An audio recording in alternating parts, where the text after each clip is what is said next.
नमस्ते दोस्तों, आज हम इस वीडियो में बात करने वाले हैं ACME सोलार आईपीओ के बारे में। काफी हाइप बनता हुआ दिखाई दे रहा है इस आईपीओ का कि भाई सोलार से रिलेटेड है, इसमें अप्लाई करना चाहिए। ये सारी बातें उठ के आ रही है। इस वीडियो में हम जानने की मेन कोशिश ये करेंगे कि इनकी जो आर्थिक स्थिति यानी कि जो फाइनेंशियली कंपनी कैसी है। क्योंकि देखो, ठीक है, हम मानते हैं कि जो सोलार है, सोलार का फ्यूचर है। बस फ्यूचर है, इसका मतलब ये नहीं कि हमको कोई भी कंपनी में कूद जाना चाहिए। ठीक है, इस वीडियो में हम यही जानेंगे कि इनकी जो नेटवर्थ है, इनका जो प्रॉफिट है, इनके पास कर्जा कितना है, इनके पास कैश कितना पड़ा है, इन्होंने इन्वेस्टमेंट कितना करके रखा, इसके ऊपर हम डिस्कस करेंगे। और सेकंड हम देखेंगे कि इसमें अप्लाई करना चाहिए कि नहीं अप्लाई करना चाहिए। उसके बाद इसका मैं आपको जीएमपी भी बताऊंगा कि इस आईपीओ का भी जीएमपी कितना चल रहा है, यानी कि अगर ये लिस्ट होता है तो लिस्ट होने पे ये कितने रुपए पे लिस्ट हो सकता है। ठीक है, इस वीडियो में हम ये जानने की कोशिश करेंगे। पर पहले मैं बता देता हूँ इनका काम। देखो, इनका काम है एनर्जी बनाना, रिन्यूएबल एनर्जी बनाना, यानी कि सोलार से, सोलार के बाद फिर विंड एनर्जी हो गया, बाद में फिर वो समुद्र से जो रहता है, डैम से जो बनाते, वहाँ से ये बिजली वगैरह बनाते। ठीक है, यहाँ पे अगर देखो, इनका मैंने वेबसाइट पे खोल के रखा है, ये चित्तौड़गढ़.com एक वेबसाइट है। इस पे उसकी कंपनी की पूरी डिटेल आपको दिखाई देती होगी। जैसे कि देखो, ये बिजली बना के ना गवर्नमेंट वगैरह और बड़े बड़े कंपनियों को भी सेल करते हैं। बाद में देखो, इनके पास मैं कैपेसिटी बताऊं इनकी, तो इनकी खुद की कैपेसिटी यहाँ पे लिखा रहे, देखने के लिए आपको मिलेगा, स्क्रीन पर भी देखता रहेगा। ऑपरेशनल प्रोजेक्ट कैपेसिटी इनकी है 1320 मेगावाट की। ठीक है, बाद में यहाँ पे नीचे आते तो देखो लिखा भी है कि अंडर कंस्ट्रक्शन इनके पास एक 2380 मेगावाट का पड़ा है। बाद में यहाँ पे कॉन्ट्रैक्ट प्रोजेक्ट, और इनके पास एक और प्रोजेक्ट पड़ा है, वो कॉन्ट्रैक्ट वाला प्रोजेक्ट है अराउंड 1650 मेगावाट का। यानी कि ये खुद भी बिजली बनाते हैं, रिन्यूएबल बिजली बनाते हैं। ठीक है, और सेकेंड ये मेंटेन भी करते हैं। ठीक है, मेंटेनेंस वगैरह का भी काम करते हैं और बिजली सेल भी करते, तो काफी अच्छी बात है। बाकी जो सोलार का डिमांड है वो तो सबको ही पता है, फ्यूचर में रिन्यूएबल एनर्जी की कितनी डिमांड रहने वाली। रिन्यूएबल एनर्जी मतलब क्या, जो पर्यावरण से बिजली बनती है। ठीक है, जिसमें कोयले का यूज नहीं किया जाता है, मतलब जैसे धूप हो गया, धूप के बाद विंड एनर्जी भी हो गया, तो ये सारी रिन्यूएबल एनर्जी हो गया।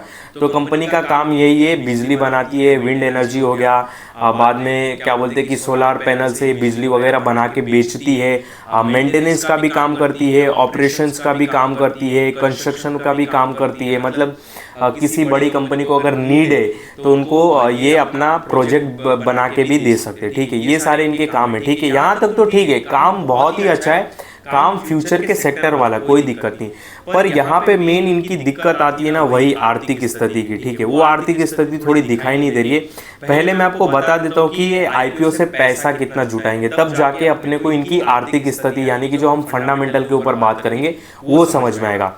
यहाँ पे मैं वो भी बता देता हूँ, प्राइस बैंड सबको पता चल गया रहेगा। 275 से 289 तक का है, आईपीओ ओपन हो चुका है। अब बाद में देखो, ये टोटल जो अमाउंट है 2900 करोड़ का जुटाने वाले हैं आईपीओ से। ठीक है, जिसमें से 2395 करोड़ का अमाउंट होने वाला है fresh issue. Fresh issue means क्या, कंपनी ये जो फ्रेश इशू का अमाउंट है 2395, ये कंपनी अपने ऊपर यूज करेगी, यानी कि कंपनी के अंदर यूज करेगी। जैसे कि कंपनी का कर्जा चुकाने में, कंपनी में जो छोटे मोटे काम लगते हैं वो, और कंपनी को एक्सपांड करने में। ठीक है, 2900 करोड़ ये लोगों से पैसे जुटाने वाली है, उसमें से 2395 करोड़ कंपनी अपने ऊपर खर्चा करेगी, और जो 505 करोड़ रहेगा वो प्रमोटर्स के पास जाने वाला है। ठीक है, जो अपने स्टॉक बेचने वाले हैं, शेयर्स बेचने वाले, उनके पास जाने वाला है। तो ऐसा कुछ निकल के आते हैं। अब मैं इनका आपको दिखाता हूँ, एंकर बुक भी आ चुका है, मतलब कौन से जो बड़े बड़े इन्वेस्टर इसमें इन्वेस्ट कर रहे हैं, म्यूचुअल फंड की मैं बात कर रहा हूँ।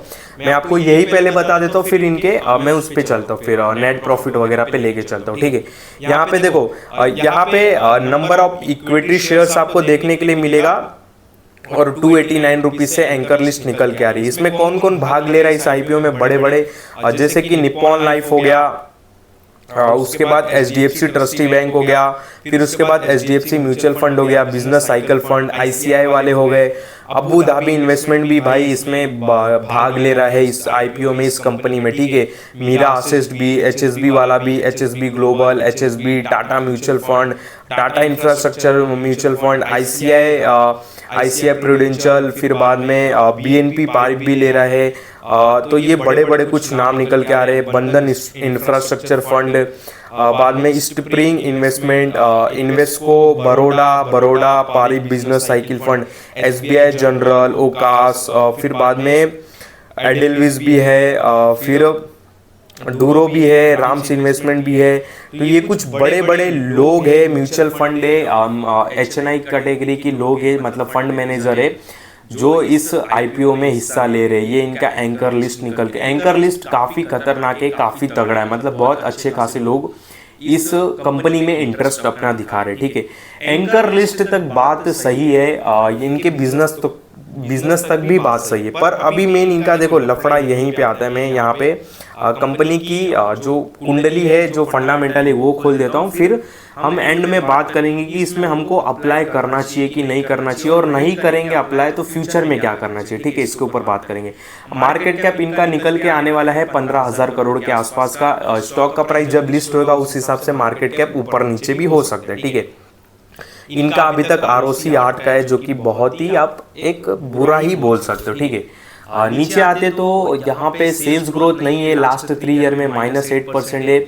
डेप्ट भी अच्छा खासा है इनके पास, मतलब यहाँ पे नीचे मैं आपको दिखाता हूँ। यहाँ पे देखो मैं आपको एक चीज दिखाता हूँ, बहुत ध्यान से देखना। इनका जो ये जो डिटेल है, ये डिटेल्स है इनकी सारी 2021 तक आ रहा है, ठीक है। 2021 तक इसमें डिटेल दिया है। कंपनी 2015 में बनी है, ठीक है।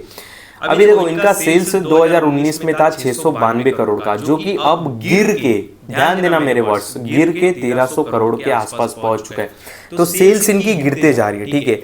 अब मैं नेट प्रॉफिट पे आता हूँ। ईयरली में नेट प्रॉफिट की बात कर रहा हूँ, हाँ, ईयरली सेल्स की। ईयरली में नेट प्रॉफिट बात करूँ तो 2021 में इनका नेट प्रॉफिट 15 करोड़ का था, फिर 62 करोड़ का हुआ, फिर -3 करोड़ का हुआ, और अभी अचानक से इनका नेट प्रॉफिट 700 करोड़ तक पहुंच गया है, 698 करोड़ तक। रीजन क्या है? रीजन कंपनी में कुछ इंप्रूवमेंट नहीं हुआ है, सेल्स इनकी घटी है। पर आप बोलोगे कि सेल्स घट रही है पर नेट प्रॉफिट अचानक से 700 करोड़ कैसे आ गया, ठीक है, अचानक से कैसे आ गया? तो देखो यहाँ पे अगर हम ध्यान से स्क्रीन पर देखना, मेरा फेस नहीं देखो, ठीक है। यहाँ पे अदर इनकम पे जब क्लिक करते हैं ना, तो यहाँ पे लिख के दिखाएगा आपको एक्सपोर्शनल आइटम, यानी कि मेरी इंग्लिश उतनी अच्छी नहीं है, यहाँ पे लिख के दिखाएगा एक्सपोर्शनल आइटम 750 करोड़, यानी कि इन्होंने कुछ अपना बिजनेस, कुछ प्रोडक्ट सेल किया रहेगा, वहां से उनको 750 करोड़ मिला है। 2024 की मैं बात कर रहा हूँ, 2024 में इन्होंने कुछ अपना बिजनेस वगैरह सेल किया रहेगा, जहां से उनको 750 करोड़ का अमाउंट मिला, और वो हमें नेट प्रॉफिट में ऐड होता हुआ दिखाई दे रहा है, जिसके वजह से नेट प्रॉफिट इतना बढ़ता हुआ दिखाई दे रहा है। बाकी ये हमेशा बार बार नहीं होता है, ठीक है, बार बार अपना बिजनेस नहीं बेचेंगे, ये कभी कभार ही होता है, कभी कभार ही ऐसा अमाउंट बढ़ के आता है, ठीक है। तो इनका इतना नेट प्रॉफिट नहीं है, क्योंकि भाई सेल्स घट रही है, अचानक से नेट प्रॉफिट बढ़ जाए तो नहीं। ये जो नेट प्रॉफिट बढ़ता हुआ दिखाई दे रहा है, इन्होंने कुछ अपना सामान, कुछ बिजनेस बेचा रहेगा, जो वन टाइम ही बेच सकते, बार बार तो नहीं बेच सकते, और उसका ही अमाउंट ऐड होके हमको नेट प्रॉफिट में दिखाई दे रहा है, जिसके वजह से 700 करोड़ का हमको अराउंड नेट प्रॉफिट दिखाई दे रहा है। अचानक से ये माइनस में थे, फिर प्लस में आ गए। तो ओवरऑल कहानी क्या निकल के आती है, इनकी रेवेन्यू और सेल्स, जो रेवेन्यू है और जो नेट प्रॉफिट है, बहुत ही अप एंड डाउन है, मतलब बहुत, आप एक बुरा भी बोल सकते हो, ठीक है। अगर आप वैल्यूएबल इन्वेस्टर हो तो आप इसको बुरा भी बोल सकते हो, ठीक है। तो इसमें ही प्रॉब्लम दिखाई दे रही है। अब बाद में देखो इनके पास रिजर्व है अराउंड 2487 करोड़, और ये 2900 करोड़ जुटाने वाले, तो भी इनके ऊपर कर्जा अराउंड 8535 करोड़ का इनके ऊपर कर्जा है। तो कर्जा भी बहुत अच्छा खासा पड़ा है, ठीक है। डेब्ट टू इक्विटी रेशियो देखा जाए तो 4 का निकल के आ रहा अराउंड, तो कर्जा भी अच्छा खासा है, इस पे भी आपको ध्यान देना पड़ेगा, ये भी एक नेगेटिव साइड निकल के आता है। पर हाँ, इन्होंने 2024 में अच्छा खासा इन्वेस्टमेंट करके रखा है। यहाँ पे CWIP आपको लिख के दिखाता रहेगा, इसका मतलब क्या है, कैश वर्किंग इन प्रोग्रेस, यानी कि अपना एक्सपांड करने में, किसी प्लांट में, किसी प्रोजेक्ट में इन्होंने पैसा लगाया। अमाउंट कितना निकल के आता है, 2823 करोड़ का, जो कि काफी बड़ा अमाउंट है, तो अच्छी बात है ये। इन्होंने 150 करोड़ का इन्वेस्टमेंट करके रखा है। इन्वेस्टमेंट क्या है? इन्वेस्टमेंट मीन्स ये म्यूचुअल फंड, बॉन्ड्स वगैरह में पैसा लगाया रहेगा। अदर असेट्स में आते तो एक्स्ट्रा कैश पड़ा है 1315 करोड़ का। तो अराउंड इनके पास कुछ 3,500 करोड़ के ऊपर का कैश पड़ा है। 2900 करोड़ ये आईपीओ से जुटाने वाले हैं। तो अराउंड में मोटा माटी कैश पकड़ू तो इनके पास कुछ 5,500-6,000 करोड़ का कैश होने वाला है। तो भी कर्जा इनके ऊपर 8,535 करोड़ रह जाएगा। और हाँ, ये जो रिजर्व में आपको बता रहा हूँ तो इसका मतलब ये नहीं कि इससे कर्जा चुका देंगे, नहीं, इनको बिजनेस भी रन करना होता है तो ये पूरा पैसा नहीं चुका देंगे। तो अच्छा खासा कर्जा है, पैसा है, ठीक है, इतना पैसा है कि थोड़ा अपना बहुत कर्जा कम कर सकते हैं, पर उससे कम नहीं करेंगे। क्यों नहीं करेंगे? क्योंकि बिजनेस भी तो चलाना है ना। रिजर्व में पैसा रखा है, बैंक में पैसा रखा है, और जो पैसा आईपीओ से जुटाने वाला है, तो इसका मतलब ये नहीं कि पूरे पैसे से कर्जा ही चुका दे, नहीं, उससे बिजनेस भी रन करना है। तो कर्जा अच्छा खासा है, ठीक है, 8,500 करोड़ के आसपास का कर्जा है, ये बात ध्यान देना। बाकी और डिटेल तो नहीं है, जस्ट अभी पूरी डिटेल तो आई नहीं है। देखो, अब मैं जीएमपी भी बता देता हूँ, फिर ओवरऑल हम आईपीओ के बारे में बात करेंगे, ठीक है। SME IPO, GMP today. अब ये जीएमपी में देख रहा हूँ, एक सेकेंड ना, ओपन हो जाए। ये 600 कहाँ गया? हाँ, मैं बता देता हूँ। ये जीएमपी में जो इसका जीएमपी इसमें लिख के दिखाई नहीं आ रहा है, इसमें नहीं आता है। एक सेकेंड में जीएमपी देख लेता हूँ, फिर मैं आपको बता देता हूँ। इसका जीएमपी ना भाई, डेट 6, इसमें डेट अपडेटेड क्या? हाँ, 6 नवंबर के हिसाब से।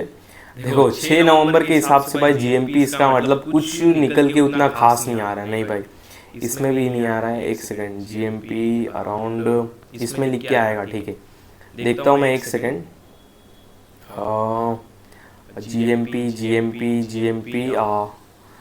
जीएमपी मैंने देखा था अराउंड 10% का कुछ जीएमपी था, ठीक है। ये ₹530 और ग्रेप मार्केट में रिफ्लेक्ट 2-3, हाँ, अप्रोक्सीमेटली 3.5-4% अपर बैंड, ठीक है। वही 5-6% का जीएमपी लिख के दिखा रहा है, मतलब उतना खास भी नहीं है अभी तक जीएमपी। तो देखो भाई, अप्लाई करने से पहले बहुत सोच समझ लेना, ठीक है। देखो, मैं क्लियर बता देता हूँ, मैं तो नहीं अप्लाई करने वाला हूँ जिस हिसाब से इसकी कंडीशन है, ठीक है। अभी इसकी एक तो आर्थिक स्थिति अभी तक हमको खराब दिखाई दे रही है, तो मैं अप्लाई नहीं करूंगा। सेकंड, जीएमपी भी उतना खास नहीं कि मैं लिसनिंग गेन के लिए अप्लाई कर दूं, ठीक है, उसके लिए भी मैं अप्लाई नहीं करने वाला हूँ। थर्ड, मैं कब अप्लाई कर मतलब कब कंपनी की ओर ध्यान दूंगा? जब कंपनी लिस्ट हो जाएगी, तब लिस्ट होने के बाद मैं कंपनी पे फोकस करूंगा और बाद में देखूंगा कि कंपनी स्टॉक मार्केट में परफॉर्मेंस कैसे कर रही है, ठीक है। क्योंकि लिस्ट होने के बाद इसकी जो रियल वैल्यू रहेगी, इसकी जो औकात, वर्ड का मैं यूज कर देता हूँ, ठीक है, इसकी जो औकात रहेगी वो पता चल जाएगी। जैसे पेटीएम था, पेटीएम 2000 पे लिस्ट हुआ, उसकी औकात लोगों ने बता दी 500 रुपये, वो 500-400 रुपये तक आया, ठीक है, 455 तक आया था, मुझे याद नहीं। नायका भी बहुत अच्छे प्राइस पे लिस्ट हुआ था, कंपनी ने उसकी औकात बता दी कि नहीं, आपका प्राइस ये है। LIC भी बहुत अच्छे प्राइस पे लिस्ट हुआ था, मार्केट ने उसकी औकात बता दी, उसकी वैल्यू बता दी कि इतनी वैल्यू। तो मैं वेट करूंगा लिस्ट होने का। और सोलार से जुड़ा हुआ कंपनी, तो इसका मतलब ये नहीं कि अंधा मैं ऐसा पैसा लगा दूं, नहीं भाई। सोलार से अगर इसका मैं कंपेयर बात करूँ तो फिर मैं अडानी ग्रीन एनर्जी में भी पैसा लगा सकता हूँ। सपोज मैं इसमें ही पैसा लगा रहा हूँ, जबकि इसका पी ज़्यादा भी है। अगर कंपेयर कंपनी में इसका देखूँ तो एक अडानी ग्रीन एनर्जी काफ़ी अच्छा निकल के आता है।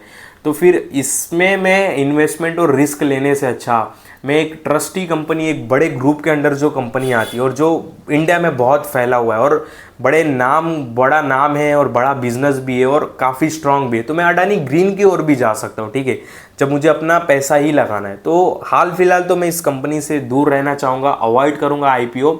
और सेकेंड, जब लिस्ट होगा 1-2 क्वार्टर इसके अच्छे जाएंगे, अपना कर्जा कम करेगी, भले वो टाइम पे मुझे हाई प्राइस पे मिलेगा वो चलेगा, पर मैं अभी रिस्क में तो नहीं इस कंपनी, इस आईपीओ में घुसने वाला हूँ। तो मैं वेट करूँगा रिजल्ट आने का, 2-3 क्वार्टर अच्छा परफॉर्मेंस करती है, अपने कर्जे कम करती है, नए ऑर्डर मिलते हैं, तो उस हिसाब से मैं फ्यूचर में डिसीजन लूँगा। बाकी कुछ भी अपडेट रहेगा इस आईपीओ से रिलेटेड, इसका जीएमपी बढ़ता है, लिसनिंग गेन निकल के आता है, तो मैं ज़रूर वीडियो बना के आपको अपडेट कर दूंगा। और 2-3 और आईपीओ आ रहे हैं, तो मैं कोशिश करूँगा उसके भी वीडियो बनाने के लिए। एक नोवा बूपा हेल्थ केयर करके है, फिर बाद में स्विगी वाला भी है। तो मैं इसके लिए नहीं वीडियो बना रहा हूँ, वेट कर रहा हूँ इनका जीएमपी का और प्लस सब्सक्रिप्शन रेट का, ठीक है। खास सब्सक्रिप्शन रेट हुआ नहीं है क्योंकि ये हाल में ही अभी ओपन हुआ है, ठीक है।